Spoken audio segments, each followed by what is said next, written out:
आणि सर्व स्तरावरच्या सर्व जनतेला न्याय देण्याचा प्रयत्न या बजेटच्या माध्यमातून झाला। खरं तर आपण इतिहासाचा जर दाखला घेतला तर छत्रपती शिवरायाच्या काळामध्ये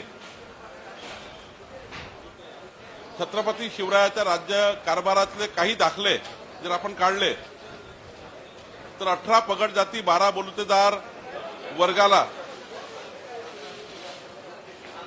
राज्य करताना ज्या पद्धतीने हा संपूर्ण महाराष्ट्र डोळ्यासमोर ठेवून राज्यकारभार व्हायचा त्यातले काही दाखले माननीय एकनाथजी आणि देवेंद्रजींच्या सरकारने घेतले आणि एक महाराष्ट्र हा 21व्या शतकातला महाराष्ट्र जो आहे हा कुठल्या दिशेने न्यावा, हा महाराष्ट्र देशात क्रमांक कसा एक येईल याकरता केलेला प्रयत्न आहे। आणि म्हणून बघा की आज हिंदू हृदय सम्राट बाळासाहेब ठाकरे जी जे नेहमी त्यांच्या भाषणातनं त्यांच्या बोलण्यातनं जे विचार व्यक्त करायचे की महाराष्ट्र कसा असला पाहिजे, छत्रपती शिवरायांच्या राज्यकारभाराच्या आधारावर हा महाराष्ट्र पुढे नेला पाहिजे। तर आज एक मोठा ऐतिहासिक दिवस आहे। आज मोठा आणि ऐतिहासिक दिवस आहे की या महाराष्ट्राच्या सर्व स्तरावर आपण आता बघतोय विरोधकांना सुद्धा बोलती बंद करणारा आणि महाराष्ट्रातल्या प्रत्येक व्यक्तीला मदत करणारा हा अर्थसंकल्प आहे। खरं तर यामधनं शेतकरी हा जो वर्ग आहे शेतकरी वर्गाला खूप मोठ्या प्रमाणावर जवळपास या राज्याच्या एकूण बजेटच्या 40% बजेट शेतकऱ्यावर गेला आहे। या राज्याच्या एकूण बजेटचा जर विचार केला सिंचन जलयुक्त शिवार सिंचनाचे खूप मोठ्या प्रमाणावर योजना या ठिकाणी आल्यात आणि महाराष्ट्राचा जीडीपी वाढेल अशा मोठ्या प्रमाणावरच्या योजना या ठिकाणी अर्थसंकल्पात आल्या। व्यक्तिगत स्वरूपाने संजय गांधी योजना असेल, कोतवालाचं मानधन असेल, विद्यापीठामध्ये शाळेमध्ये शिकवणाऱ्या विनाअनुदानित शिक्षकांचं पेमेंट असेल, अंगणवाड्यांचं महिलांचं मानधन असेल, आशा वर्करचं मानधन असेल, मोठ्या प्रमाणावर त्या ठिकाणी या वर्गाला न्याय मिळाला। संजय गांधीमध्ये तर कधी इतकी भरीव मदत होईल 1,500 रुपये होतील, श्रावणबाळ आणि संजय गांधीचं अनुदान हे कधीच आपण बघितलं नव्हतं। पण आज एक मोठी भरीव त्या ठिकाणी घोषणा सभागृहात झाली आणि आज या राज्यातली संस्कृती विरासत आणि सांस्कृतिक कार्य धार्मिक कार्यामध्ये ज्या पद्धतीने आपला महाराष्ट्र आहे म्हणजे ज्या महाराष्ट्राला संताची भूमी आपण म्हणतो त्या सर्व भूमीला त्या सर्व स्थळाला त्या ठिकाणी त्याचा विकास करण्याकरता मोठी मदत त्या ठिकाणी मिळाली आणि एकंदरीतच इतिहास संस्कृती विरासत जपण्याचं काम या अर्थसंकल्पातलं झालं। मला वाटतं की महाराष्ट्राच्या आतापर्यंतच्या इतिहासामध्ये सर्वात उत्कृष्ट अर्थसंकल्प आपण याला बनवू आणि या अर्थसंकल्पातनं याची फलश्रुती आहे ती फलश्रुती महाराष्ट्राच्या एकूण संपूर्ण समाजापर्यंत जाईल आणि या फलश्रुतीमधनं खरं तर ज्या महाराष्ट्रामध्ये वंचित वर्ग आहे अनेक वर्षापासून मोठे मोठे समाज त्या ठिकाणी महामंडळाची वाट बघायचे, अनेक महामंडळ रामोशी समाजासारखं समाज त्या ठिकाणी महामंडळ नव्हतं त्यांचं महामंडळ झालं, धनगर समाजाला मोठ्या प्रमाणावर त्या ठिकाणी मदत झाली, सर्वच 18 पगड जाती 12 बलुतेदार यांनाही या ठिकाणी या अर्थसंकल्पातून मदत मिळाली आहे। महिलांना मोठ्या प्रमाणावर अनुदान या ठिकाणी मिळालं आहे, महिलांकरता मोठ्या प्रमाणावर योजना आल्या आहेत आणि या अर्थसंकल्पातनं खरं तर सर्वात महत्वाचं काय झालं तर शेतकऱ्यांना दिवसानी वीज मिळावी म्हणजे कोळशाच्या विजेवर आता शेतकऱ्याला अवलंबून राहावं लागणार नाही, हरित ऊर्जा त्यांना मिळणार आहे आणि प्रत्येक वर्षी 1 लाख कृषी पंप मिळणार आहे। ऊर्जा विभागात सुद्धा मोठा त्या ठिकाणी फायदा आला, जलसंपदा विभागाचं त्या ठिकाणी मोठ्या प्रमाणावर जलसिंचन होणार आहे।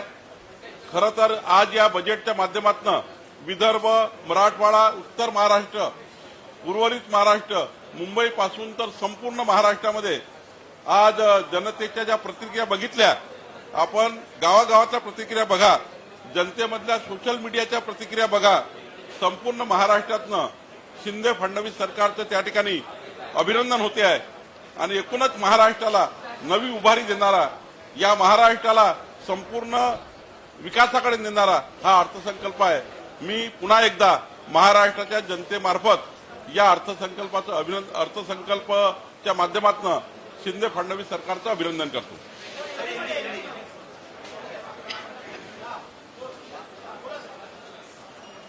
आज महाराष्ट्र के लिए बहुत ऐतिहासिक दिन है। महाराष्ट्र की एकनाथ शिंदे फडणवीस सरकार ने जो बजट दिया है, ये बजट हम देखते थे कि हिंदू हृदय सम्राट बाला साहेब ठाकरे जी बार बार कहते थे कि कोई भी राज्य में ऐसी योजना होनी चाहिए जो छत्रपति शिवाजी महाराज के राज्य कारभार जैसा चल रहा था। वो समय कुछ ऐसे दाखले थे उस समय के, वो दाखले पर पूरे महाराष्ट्र को न्याय मिलता था। जो महाराष्ट्र की सारी जनजातियां हैं, सभी जनजातियों में विकास होना चाहिए। छत्रपति शिवराय जी के इतिहास में आपने देखा है, एग्रीकल्चर हो, इरिगेशन हो, सभी समाज के जातियों का न्याय हो, वो समय के कुछ दाखले। और सबसे बड़ी बात है, मैं फडणवीस जी का बहुत बहुत अभिनंदन इसलिए करूंगा, उन्होंने एक प्लेटफॉर्म दिया महाराष्ट्र को कि महाराष्ट्र की जनता को बजट कैसा चाहिए। तो 40,000 सूचनाएं आई थी बजट के लिए। उस सूचनाओं के माध्यम से उन्होंने इस बजट को फ्रेम करने का प्रयास किया। पहले फाइनेंस मिनिस्टर है महाराष्ट्र के, जिन्होंने 40,000 लोगों की सारी सूचनाओं को पढ़ा और वो सूचनाओं को पढ़कर उसमें से ज्यादा जनता को न्याय देने का प्रयास किया। अगर अपन ने देखे तो आज पहली बार संजय गांधी, जो 60 साल के 65 साल के ऊपर के जो हमारे जिनके घर में निराधार लोग हैं, उनको 1,500 रुपए देना, महिलाओं के माध्यम से इस बजट के माध्यम से महिलाओं को 50% की सारी सहूलतें देना। एग्रीकल्चर सेक्टर में तो आप देखेंगे पूरे बजट का सबसे ज्यादा हिस्सा एग्रीकल्चर को गया है। आज जो प्रधानमंत्री पीएमओआई जो योजना है, प्रधानमंत्री कृषि सिंचन योजना, उसमें भी महाराष्ट्र सरकार ने 6,000 रुपए ऐड किए, तो किसानों को 12,000 रुपए मिलेंगे। 40% के ऊपर आप देखिए कि कोई भी अभी अगर क्रॉप लोन के लिए और जो हमारा इंश्योरेंस है किसानों का, उसमें भी किसानों को कोई भी 1 रुपया केवल लगेगा, किसानों को कोई भी प्रीमियम नहीं लगने वाला है। ये कितनी बड़ी घोषणा है, ये कितना बड़ा काम है कि अभी कोई भी सभी किसानों का इंश्योरेंस होगा, लेकिन 1 पैसा लगेगा नहीं। ये बहुत बड़ा एक अचीवमेंट है। उसके बाद किसानों को जलयुक्त शिवार का जो पिछली सरकार ने बंद कर दिया था, पिछली सरकार ने पॉलिटिकल जलयुक्त शिवार बंद कर दी थी। माननीय फडणवीस जी ने फिर एक बार छोटे छोटे गांव के लिए, छोटे छोटे गांव में वही इरिगेशन होना चाहिए, इसलिए जलयुक्त शिवार फिर लाई है। जल संपादकता के माध्यम से गोसीखुर्द से लेकर मराठवाड़ा, विदर्भ, उत्तर महाराष्ट्र, पश्चिम महाराष्ट्र, सारे जितने भी छोटी छोटी योजना बनाकर जो बह के जाने वाला पानी है, वो बह के जाने वाले पानी को डाइवर्ट करके फिर आपको पूरे महाराष्ट्र में जो स्केर्सिटी है वो एरिया में वो लेकर जाने वाले हैं।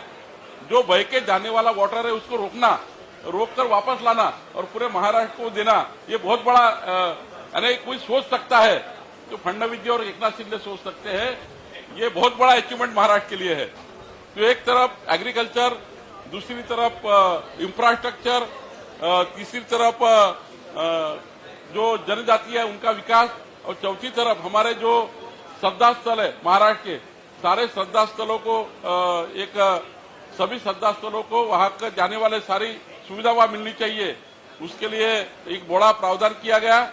और सबसे बड़ी बात तो मैं कहूंगा कि हमारा इतिहास, संस्कृति, विरासत जो महाराष्ट्र की है, छत्रपति शिवाजी महाराज का इतिहास को लेकर, छत्रपति संभाजी महाराज के इतिहास को लेकर सारे हमारे जो संतों ने महाराष्ट्र को बनाया, संतों की परंपरा महाराष्ट्र को मिली है, वो सारे श्रद्धा स्थलों का विकास करने की बात की गई।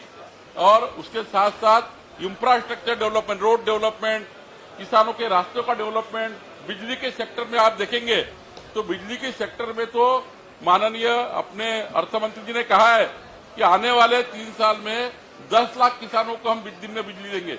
ये कोई सोच सकता है? अब तक क्यों नहीं सोचा गया? लेकिन 10 लाख किसानों को दिन में बिजली देने के लिए मुख्यमंत्री सौर वाहिनी योजना आ रही है। ये गेम चेंजर है। कोयले की बिजली जो 7 रुपए लैंडिंग उसका आता है, लैंडिंग कॉस्ट आती है यूनिट, उसको आप 2 रुपए 20 पैसे बनाएंगे और डायरेक्टली किसानों को देंगे। किसानों के खेत में ही 12 घंटे किसानों को बिजली मिलेगी। ये कोई सोचा नहीं था, लेकिन ये गेम चेंजर प्लान बनाया गया। यहां पर अपने महाराष्ट्र में हरित ऊर्जा को लेकर एक नया प्लान बनाया गया जो बहुत बड़ा गेम चेंजर है। ये बहुत बड़ा अचीवमेंट है। ये बजट एक्चुअली जब पूरा इम्प्लीमेंट होगा तो महाराष्ट्र के सारे एरिया में, विदर्भ, मराठवाड़ा, उत्तर महाराष्ट्र, पश्चिम महाराष्ट्र, पूरे महाराष्ट्र में ये बजट का महाराष्ट्र नंबर 1 पे जाएगा। जब आप 2 साल बाद देखेंगे इस बजट का परिणाम क्या है, तो 2 साल के बाद महाराष्ट्र ये देश में सबसे टॉप का स्टेट बनेगा। ये स्टेट सभी स्टेट से आगे जाएगा। ये बजट का अचीवमेंट रहने वाला है। अगर आप 2 साल बाद देखेंगे तो कोई भी बजट का उसी दिन कुछ उसका रिफ्लेक्शन नहीं मिलेगा, लेकिन 2 साल बाद इसका परिणाम मिलेगा। तो महाराष्ट्र स्टेट बहुत आगे जाते हुए रहेगा। मैं फडणवीस सरकार का, एकनाथ शिंदे सरकार का बहुत बहुत अभिनंदन करता हूं महाराष्ट्र जनता की ओर से, 13 करोड़ जनता की ओर से, कि ये महाराष्ट्र को ऐतिहासिक दिन है और ये बजट ने महाराष्ट्र को कभी सोचा नहीं था। ये केवल इसलिए हुआ कि जनता के मन से बजट बनाया गया। जनता की सारी सूचनाओं का अमल बजावनी इस बजट में की गई। जो प्लेटफॉर्म माननीय फडणवीस जी ने लोगों को दिया है, वो 40,000 सूचनाएं जो आई है, उस सूचनाओं में से सही में क्या बजट में मिलना चाहिए, जो जनता ने कहा, वो माननीय एकनाथ शिंदे फडणवीस सरकार ने किया। ये सरकार ऐसी सरकार है जो जनता का सुन के काम करती है। ये सरकार ऐसी सरकार नहीं है जो फेसबुक लाइव पे चलती है। ये सरकार जनता के लिए काम करने वाली सरकार है, ऐसा मुझे लगता है।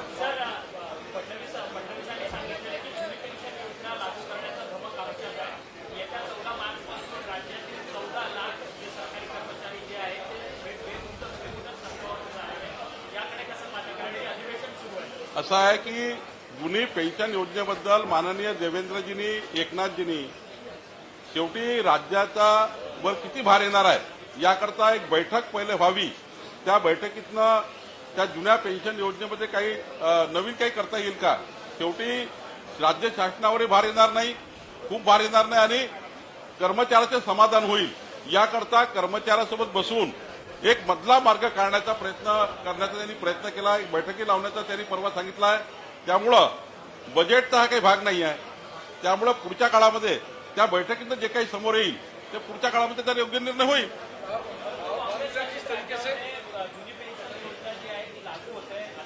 पण शेवटी राज्य चालवताना सरकारला काय काय गोष्टी कराव्या, काय काय गोष्टी करायला काय काय होईल याकरता ताळेबंद करावा लागतो। माननीय देवेंद्रजींनी सांगितलं की लवकरच मी याची बैठक घेतो आहे आणि बैठक घेऊन काय मधला मार्ग काढता येईल, कर्मचाऱ्याचं समाधान होईल आणि राज्यही चालेल याकरता त्यांनी सांगितलं आहे। तर मला वाटतं जी बैठक घेणार आहे त्या बैठकीत काही मार्ग निघेल।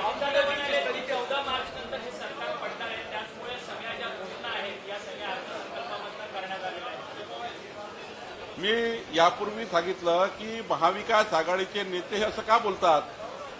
त्यांना असं वाटतं आहे की या अर्थसंकल्पामुळं त्यांच्याकडले जे आमदार आहे, आज त्यांचे चेहरे बघितले सभागृहामध्ये, त्यांच्याकडल्या आमदाराचे चेहरे हे इतके खाली चालले होते की शिंदे फडणवीस सरकारकडे काही आमदार म्हणजे 164चं बहुमत 184 होईल अशा भीतीने आधीच सांगून टाकलं की अशा निवडणुका होणार आहे, म्हणजे जे जाणार आहेत, आमच्याकडे येणार आहेत ते येऊ नये याकरता अशा गोष्टी कराव्या लागतात।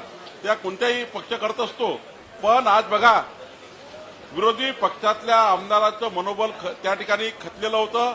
त्यांना वाटलं की आमच्या 2.5 वर्षाच्या सरकारमध्ये कधी आमच्या वित्तमंत्र्यांनी असं बजेट दिलं नाही, एवढं चांगलं बजेट फडणवीसजींनी दिलं।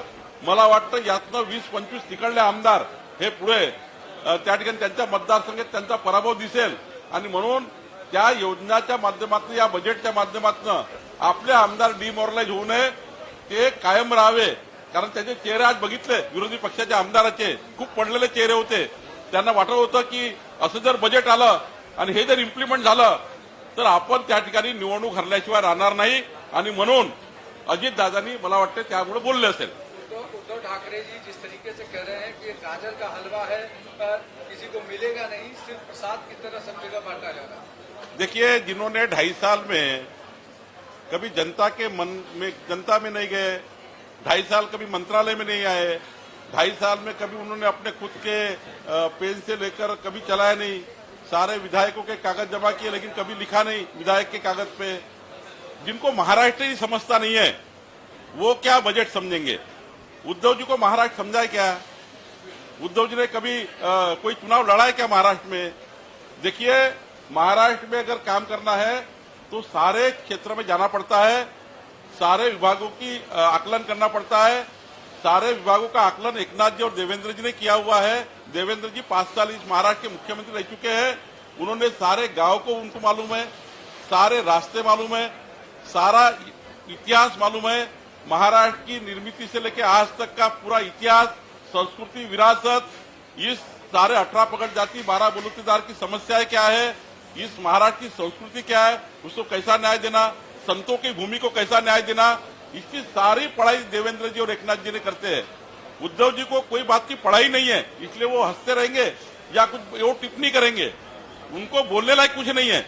अगर बोलने लायक होता तो वो बाहर के बाहर क्यों निकल जाते, आपके सामने क्यों नहीं आते? 1-2 टिप्पणी करके बाहर चले गए, इससे कोई होता है क्या? अरे, बजट रखने के लिए जो धमक चाहिए वो देवेंद्र जी और एकनाथ जी में जो धमक है वो सरकार में नहीं थी. और ये 2 नेता ऐसे हैं, इन नेताओं ने पूरे महाराष्ट्र को जाना है और 40,000 लोगों की सूचनाएं सुनी है. यही सबसे बड़ी बात है कि जनता को सुनना और उसके हिसाब से बजट बनाना.